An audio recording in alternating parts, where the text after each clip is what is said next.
저는 2023년 올해로 나이가 31살이 되어버린 혼자 사는 여자입니다. 남편과 재작년에 이혼하고 그 이후로 돌싱녀가 되어버린 채 쭉 혼자 살고 있네요. 이제 와서 돌이켜보면 멍청하고 능력 없는 남편과 자기 아들을 뒤에서 조종하고 있는 욕심 많고 교활한 시어머니 사이에서 실컷 이용만 당했다고 생각해요. 늦게라도 정신 차려서 남편과 이혼을 결심했고 그 뒤로 승승장구 일이 잘 풀려서 잘 먹고 잘 지내는 중입니다. 하지만 아직도 억울한 것들이 산처럼 쌓여 있는 데다 아직도 밤에 자려고 눈을 감으면 그 인간들 얼굴이 떠오르는 바람에 새벽까지 잠을 설칠 때도 있어요. 그래도 뒤늦게나마 그 인간들이 지은 죄값에 벌을 받는 듯한 기분이고 저는 저대로 열심히 살다 보니까 보답을 받는 것 같더라고요. 이제라도 그 인간들 얼굴 안 보고 살 수 있다는 것 하나만으로 대만족입니다. 저는 예전 어린 시절부터 음식 만들어서 대접하는 것을 굉장히 좋아했어요. 친정엄마가 제가 고등학교 때까지 식당을 운영하셨고 저도 중학생 시절부터는 학교 끝나고 집에 돌아오면 엄마 식당 일을 도왔던 기억이 있습니다. 자연스럽게 주방 일을 하다 보니 본격적으로 제대로 된 요리를 배우고 싶다는 생각에 대학도 호텔조리학과를 들어가게 되었고 대학 졸업하고 서울에서 유명한 호텔에서도 일을 해본 적이 있어요. 막상 주방에서 일을 해보니 하는 일에 비해서 월급을 많이 주는 건 아니었지만 그래도 제가 좋아하는 일을 한다는 것이 너무나도 행복했고 TV에 나오는 유명한 요리사들처럼 되는 것이 꿈이라서 그 시절엔 잠도 안 자고 일하고 공부했어요. 그러다가 친구의 소개로 남편을 만나게 되었고 2년 정도 연애를 한 끝에 프로포즈를 받고 결혼을 결심하게 되었습니다. 남편은 저보다 3살 많았었는데 젊은 나이에 했던 결혼이라서 항상 행복하고 좋은 일만 있을 줄 알았습니다. 저는 언젠가 제 이름으로 된 식당을 오픈하는 것이 오랜 꿈이었는데 결혼하고 나니 사람이 현실적으로 바뀌더라고요. 일단 내 집 마련을 하고 싶고 아이 낳고 안정적으로 살고 싶다는 생각에 남편과 둘이 열심히 맞벌이하면서 돈을 모았습니다. 그렇게 남편과 결혼한 지 1년이 조금 지났을 때 저는 운이 아주 좋게도 직장 내에서도 진급을 하고 TV 출연과 각종 인터넷 기사, 잡지 촬영 등 나름대로의 유명세를 타기 시작했어요. 지금 생각해보면 제가 요리사로서 뛰어난 실력을 가졌다기보다는 젊은 여자 요리사라는 타이틀 때문에 단순 화제성으로 주목받게 된 건데 그 당시에는 제가 업계에서 인정받는 사람이라 착각할 정도로 한순간에 알아보는 사람이 늘어갔어요.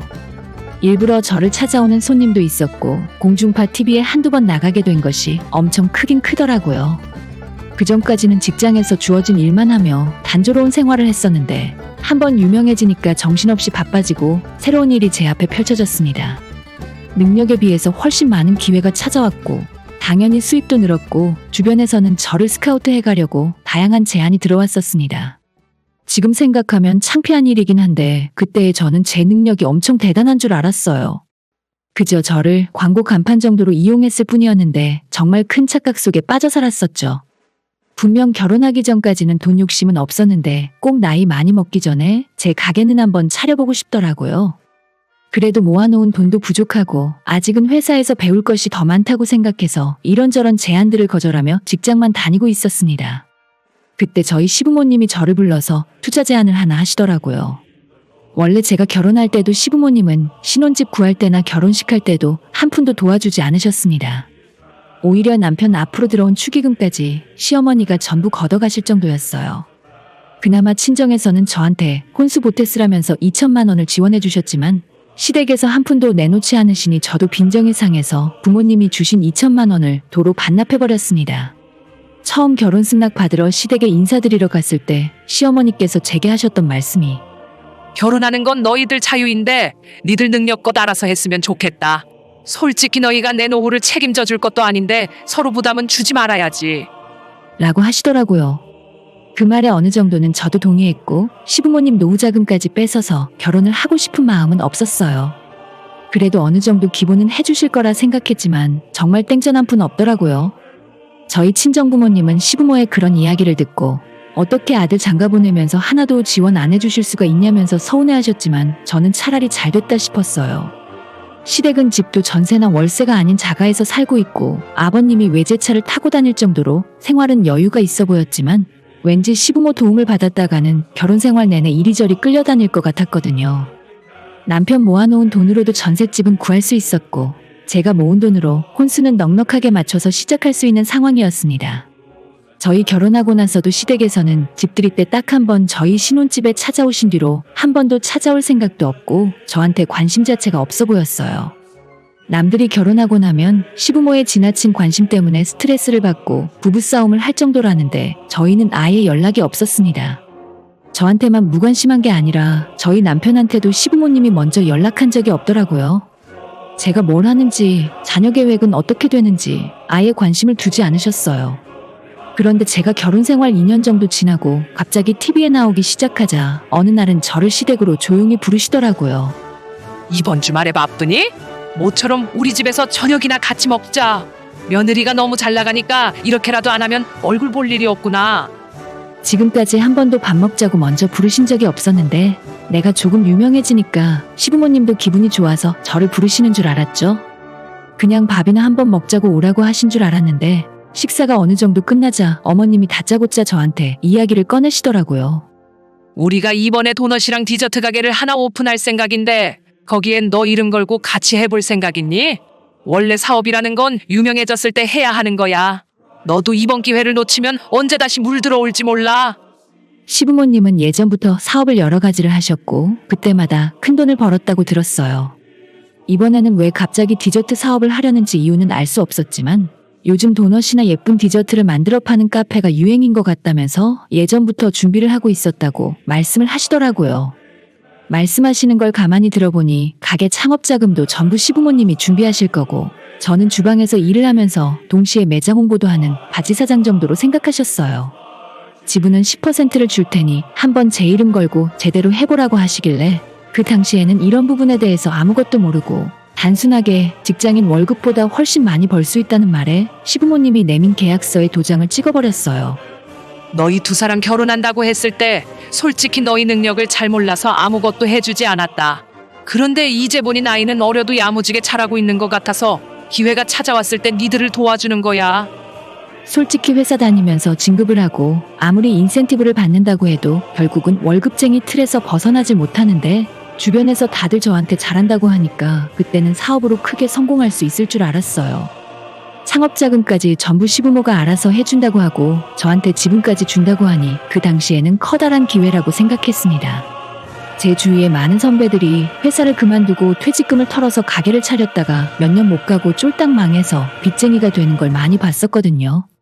내가 과연 내 이름 걸고 사업체를 내서 장사를 할 능력이 되는 건지 잠시 고민도 했었지만 어차피 제 돈으로 하는 것도 아니고 시댁에서 전적으로 지원을 해주신다는데 만에 하나 폐업을 하더라도 제가 손해볼 건 없다는 생각이었습니다.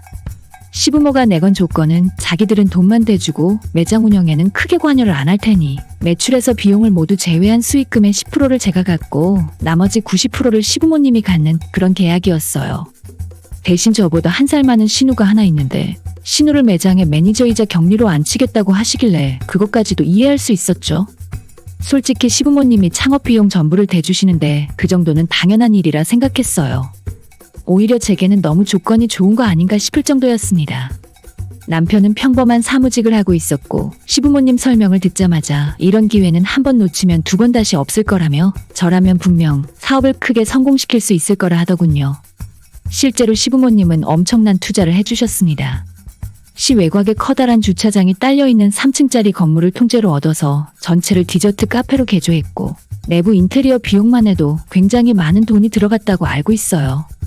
사업자를 냈을 때 시어머니와 신우 이름 그리고 제 이름이 함께 공동으로 들어갔었는데 비록 10%의 지분이지만 제 가게가 생겼다는 점이 정말 기분이 좋더라고요. 당시에 저는 정말 아무것도 몰랐고 그래도 가족이 나를 밀어준다는 생각에 앞뒤 가리지 않고 일만 열심히 했습니다. 실제로 저는 기본 월급을 최저시급도 안 되는 돈을 받았어요. 수익의 10%를 제가 갖기로 했기 때문에 벌면 버는 대로 얼마든지 가져갈 수 있다는 말을 믿고 무작정 몸을 갈아 넣었습니다.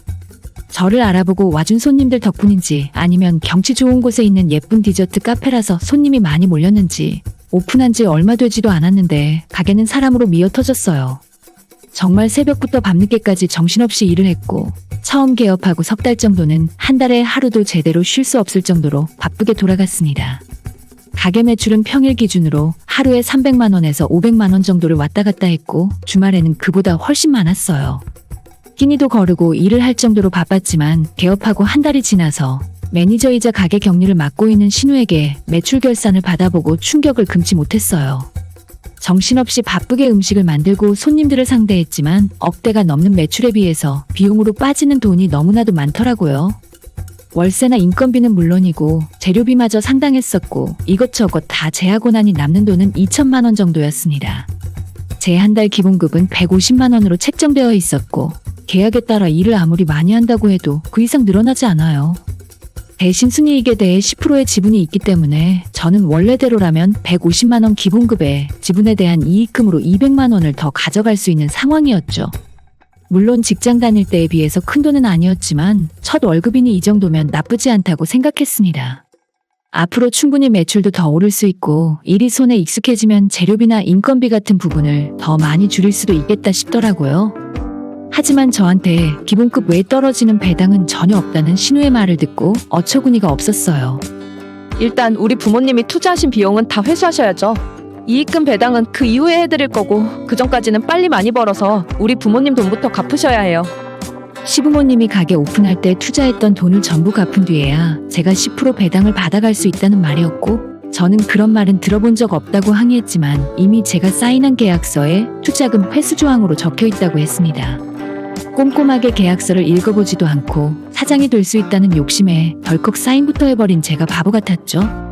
하지만 남도 아니고 시댁 사람들과 저는 가족이나 마찬가지인데 설마 이런 식으로 뒤통수를 칠 수 있나 싶었습니다. 그래서 회수해야 할 투자금이 총 얼만지 확인해보니 매장 계약하고 인테리어 하는데 들어간 돈이 총 5억 5천만 원이었고 그 외에 주방집기나 매장 초기 물건 들여오고 오픈 전에 홍보비로 사용하는 등 기타 등등으로 들어간 돈만 1억 5천이 넘더라고요. 대충 따져봐도 제가 가게를 운영해서 시부모님에게 갚아야 하는 돈이 7억이 넘는데 그거 다 갚을 동안 150만 원 월급 받으면서 죽도록 고생해야 하는 상황이었습니다. 세부적인 계약 내용을 이해하고 나서 너무 황당해서 아무 말도 나오지 않았어요. 애초에 신우는 제가 딴 생각 할 수 없게 가게 돈줄을 틀어주고 저를 감시하기 위해서 시부모님이 심어놓은 사람이었습니다.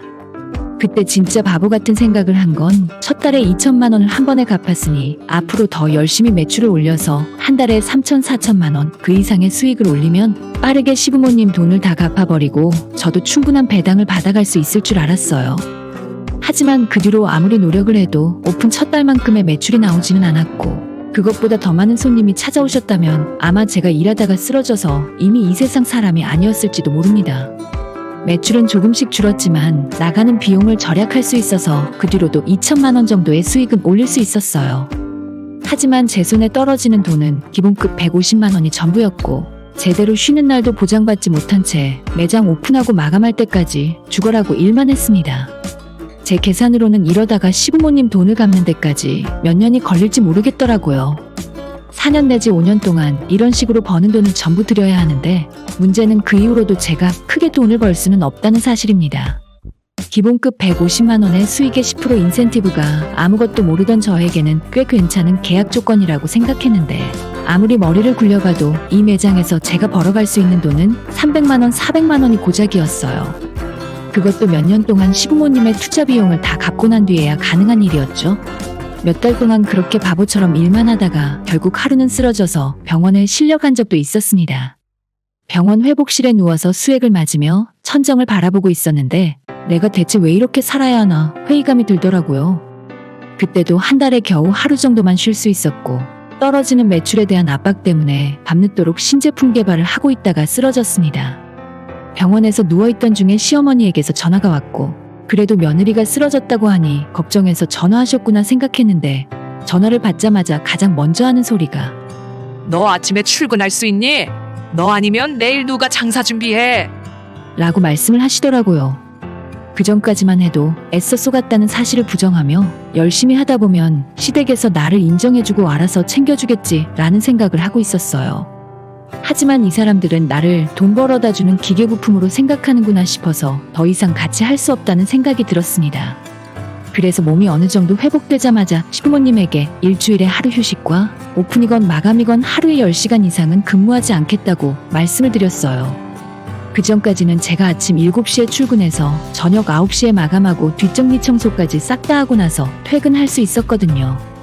하지만 제가 최소한의 인간다운 삶을 살기 위해서 근무 시간을 줄여달라고 하자 아버님께서 제게 하시는 말씀이 너는 직원이 아니라 사장이잖아. 사장이 먼저 모범을 보여야지 돈 벌기도 전에 놀 생각부터 하는 거야. 나는 너 나이 때 몇 년 동안 하루도 안 쉬고 일만 했어. 라고 하시면서 제가 열심히 안 하고 있다는 듯 한심하다는 듯이 말씀을 하시더라고요. 심지어 제 남편조차도 이 상황에서는 시댁편이었고 시부모님이 저를 믿고 수억을 투자해줬는데 반년 만에 힘들다고 투덜대면 제가 성공할 자격이 없는 사람이라네요.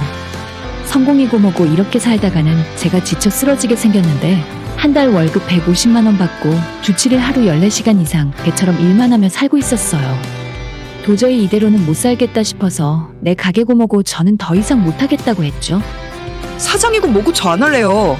그냥 그만두고 다시 회사 다닐 테니까 당장 다른 사람 구하세요. 시부모님 앞에서 더 이상 못하겠다고 이야기하자마자 표정이 싸늘하게 변하더니 계약서 내용대로라면 가게 투자금을 자기들한테 배상해야 한다더군요.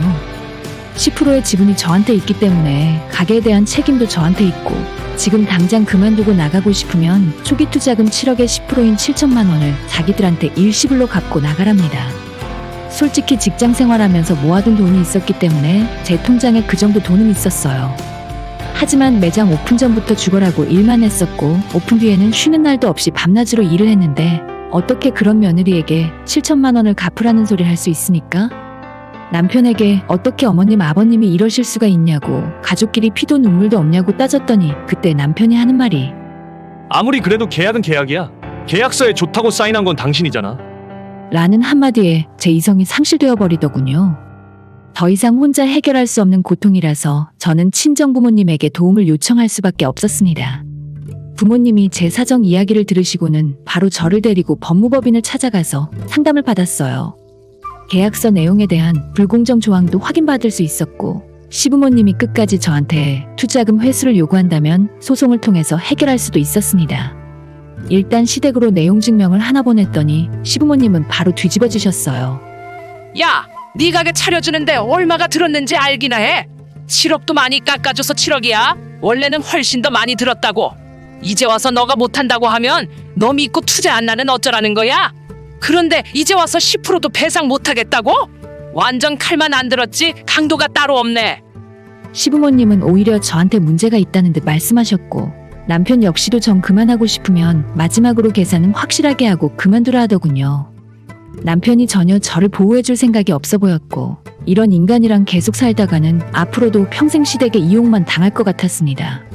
어차피 시부모와 소송하는 김에 남편과도 이혼하기로 결정했고 그나마 불행 중 한 가지 다행인 건 남편은 제가 이혼하자는 소리를 꺼내자마자 기다렸다는 듯 합의하자며 결혼 생활을 끝내더라고요.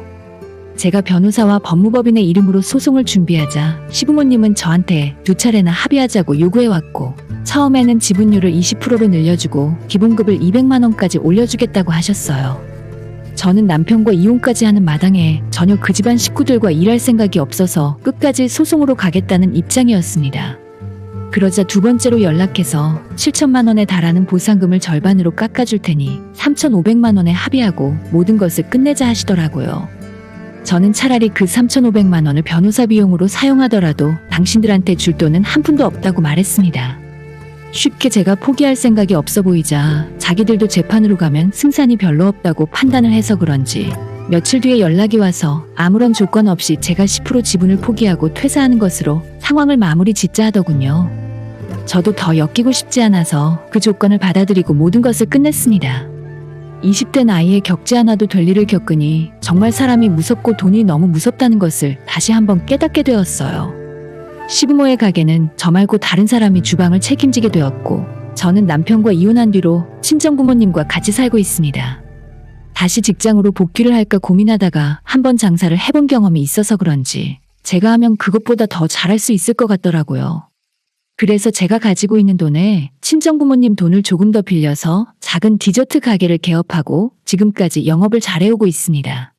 시부모가 차려줬던 3층짜리 커다란 매장은 아니지만 작은 가게에서도 충분히 많은 손님들이 찾아주시고 아침에 준비한 상품이 보통 오후 3시가 되기 전에 매진되어 가게 문을 닫고 퇴근할 수 있어요. 제가 좋아하는 일을 하면서 수입도 만족할 만한 수준이라서 요즘은 더할 나위 없이 행복하게 살고 있습니다. 시부모의 커다란 카페는 예전에 저랑 같이 일하던 직원들에게 소식을 전해들을 수 있었는데 제가 그만두고 나서 새로운 주방 책임자가 생각보다 실력이 없었나 봐요. 손님들도 불만이 많았고 단골들은 거의 다 발길을 끊었다고 해요. 그때 같이 일하던 직원들도 대부분 그만두고 다른 일을 하고 있고 예전에는 평일에도 기다리지 않으면 앉을 자리가 없었는데 요즘은 주말도 한가하답니다. 맛도 없고 불친절하다는 리뷰도 자꾸 올라오는데 조만간 문 닫고 망할 것 같더라고요. 남편과의 이혼 과정에서 알게 된 사실인데 시부모가 돈이 정말 많아서 수억이나 되는 카페 창업 자금을 대준 것이 아니라 월세 받고 있던 오피스텔을 팔고 시부모가 살고 있는 아파트까지 담보로 잡고 대출을 크게 받은 거였어요. 원금 회수는커녕 지금은 적자를 면하지 못할 텐데 대출까지 갚으려면 앞으로 고생 좀 하실 것 같네요. 그래서 나한테 그렇게까지 돈돈거렸던 건가 싶기도 하지만 전혀 그 사람들이 안 됐다는 동정심이 들지는 않습니다. 최근에는 있던 직원도 다 내보내고 신우는 물론 시부모까지 카페에 나와서 일을 하고 있다는데 앞길이 안 봐도 뻔한 것 같더라고요. 아무튼 저는 그 지옥 같은 곳에서 운이 좋게도 멀쩡하게 탈출할 수 있었고 오히려 그 경험을 바탕으로 제 가게를 잘 운영하고 있습니다. 세상은 생각보다 무서운 곳이고 저는 앞으로 잘 모르는 계약서에 절대 도장 찍지 않을 거예요. 아무리 눈 뜨고 코 베어 간다고 하지만 어떻게 며느리를 등쳐먹을 생각을 할 수 있는지 조금 씁쓸한 기분이 들기도 합니다.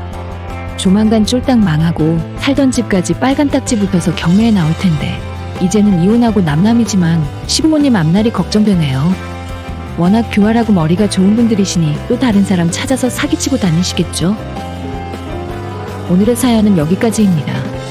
구독과 좋아요, 알림 설정 부탁드려요. 다들 행복하시고 좋은 하루 되세요.